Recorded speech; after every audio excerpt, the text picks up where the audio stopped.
Hello friend. तो आप लोगों का मेरे यूट्यूब चैनल पर स्वागत है। तो आज हम लोग पढ़ने वाले हैं local variable in C language. Local variable क्या होता है और उसको हम प्रोग्राम की सहायता या कोड की सहायता से आपको बताने वाले हैं कि लोकल वेरिएबल को हम कैसे अपने प्रोग्राम में उसका इस्तेमाल करते हैं। ठीक है। पिछले वीडियो में जैसा कि हमने पढ़ा था कि लोकल वेरिएबल क्या होता है। लोकल वेरिएबल हम किसी फंक्शन या किसी कंटेक्स्ट के अंदर उसको डिक्लेयर करते हैं, ना कि कंटेक्स्ट के बाहर, ना कि प्रोग्राम के बाहर। ठीक है।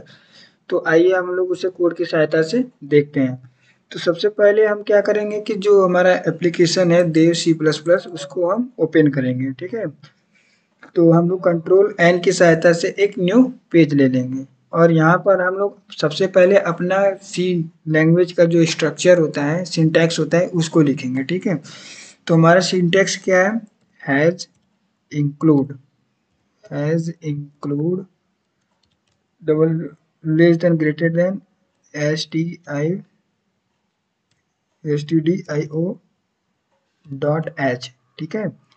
फिर उसके बाद एक हम लोग और हेडर फाइल ले लेंगे, include hash include less than greater then conio dot CONIO dot एच। ठीक है। ये दो हमारा जो है हेडर फाइल है। अब हम लोग देखिए यहाँ पर थोड़ा मिस्टेक हो गया, इंक्लूड इंक्लूड। अब हम लोग फंक्शन स्ट्रक्चर में, अब इसका हेडर फाइल के बाद अब हम लोग कोड का मेन फंक्शन लिखेंगे या मेन मेथड जो होता है void main single inverted comma. ठीक है। Single inverted bracket. अब हम लोग करली ब्रेसेस दे देंगे। अब ये जो है हमारा, ये हमारा सिंटैक्स है, सी का मेन सिंटैक्स, जो हम किसी भी प्रोग्राम में इस्तेमाल करते हैं और अपना जो कोड है हम इसी मेन फंक्शन के अंदर लिखते हैं। ठीक है।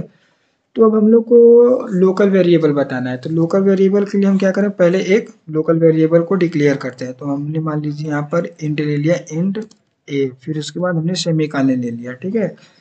अब हम लोग इसको प्रिंट ऑफ मतलब प्रिंट कराते हैं, देखते हैं हमारा प्रिंट करने के बाद ये क्या आता है। ये प्रिंट एफ, फिर डबल इन्वर्टेड कामा, डबल कामा।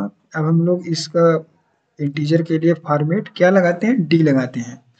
ठीक है। और कामा देने के बाद हम लोग ए दे देंगे और ब्रैकेट के बाद हम लोग सेमीकोलन लगाना नहीं भूलेंगे, क्योंकि सेमीकोलन अगर नहीं लगाएंगे तो हमें एरर मिल जाएगा। ठीक है। अब हम लोग इसको सेव कर लेंगे, कंट्रोल एस की सहायता से सेव करेंगे। ठीक है।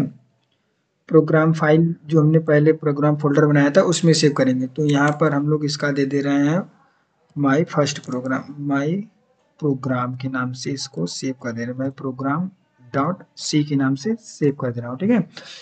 तो अब इसको हम लोग कंपाइल कराएंगे, एग्जीक्यूट कराइए या F9 की सहायता से कंपाइल कराएंगे। तो F9 की सहायता से हमने कंपाइल करा के देखा तो हमें 0 वार्निंग और 0 एरर मिला। ठीक है। और यानी कि जो हमारा ये local variable int equal to A है और इसको हम प्रिंट कराना चाहते हैं, तो किसी भी ये जो हमारा वाइड मेन है, ये जो हमारा कॉन्टेक्स्ट के अंदर है या ब्लॉक के अंदर है, तो ये हमारा इजिली प्रिंट हो जाएगा। ठीक है।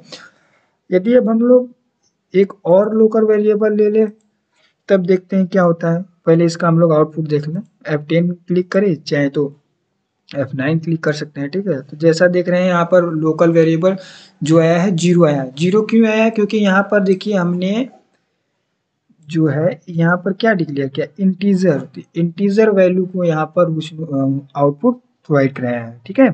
अब हम लोग क्या करते हैं, एक और लोकल वेरिएबल ले लेते हैं। जैसे में हम लोग यहाँ पर इंट ले रहे हैं, इंट बी एक लोकल वेरिएबल ले रहे हैं और इसको हम लोग प्रिंट करा दे रहे हैं, PRINT print F double small bracket फिर सेमी डबल कामा।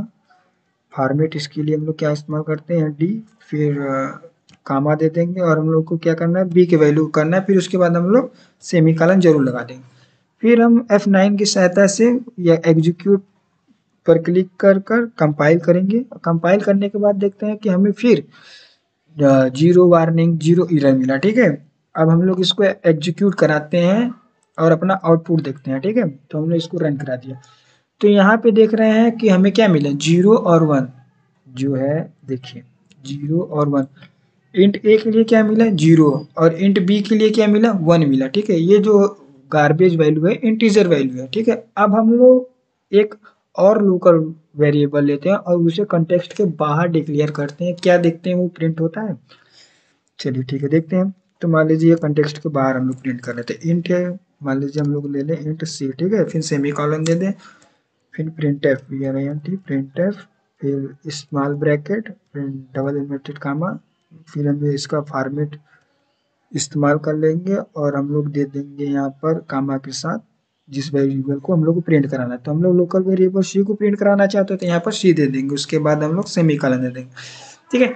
अब हम लोग देखते हैं कि ये क्या हमारा एग्जीक्यूट होता है, कंपाइल होता है, रन होता है, क्योंकि हमने इसे कंटेक्स्ट के बाहर लिखा है, ठीक है। तो एग्जीक्यूट पर क्लिक करने के बाद कंपाइल किया है तो देखिए ये हमारा रेड हो गया। ये कह रहा है कि डिक्लेरेशन जो है हमने कंटेक्स्ट के बाहर किया, कांस्टेंट किया, ठीक है। जैसे यहाँ पे ना स्पेसिफायर या बिफोर स्ट्रिंग कांस्टेंट, मतलब कि ये जो हमारा कोड है उसके बाहर किया। हमें तो एरर मिल गया, एक बार देखते हैं क्या हमें आउटपुट भी मिलता है। तो हम लोग यहाँ पर F10 से आउटपुट क्लिक करते हैं, तो देखिए हमें क्या मिला यहाँ पर 0 और 1, ठीक है। 0 1 किसके लिए था, इंटीजर ए के लिए था और इंटीजर बी के लिए, और हमारे इंटीजर सी के लिए कोई आउटपुट है नहीं। तो इससे हमें यह मालूम चलता है कि जो लोकल वेरिएबल है, लोकल वेरिएबल ए हो गया, बी हो गया, ठीक है, वो किसी फंक्शन के अंदर उसको डिक्लेयर किया जा सकता है या किसी कोड या किसी ब्लॉक हो गया कॉन्टेक्स्ट के अंदर उसको हम लोग डिक्लेयर कर कर गार्बेज वैल्यू या आउटपुट प्रोवाइड करा सकते हैं, ठीक है। यदि आपको कोई भी डाउट हो वीडियो में या कोई भी क्वेश्चन हो तो आप उसे अवश्य कमेंट डाल सकते हैं, जिससे मैं आपके क्वेश्चन को सॉल्व कर सकूं। यदि वीडियो आपको अच्छी लगी हो तो चैनल को लाइक एंड सब्सक्राइब जरूर करें। धन्यवाद।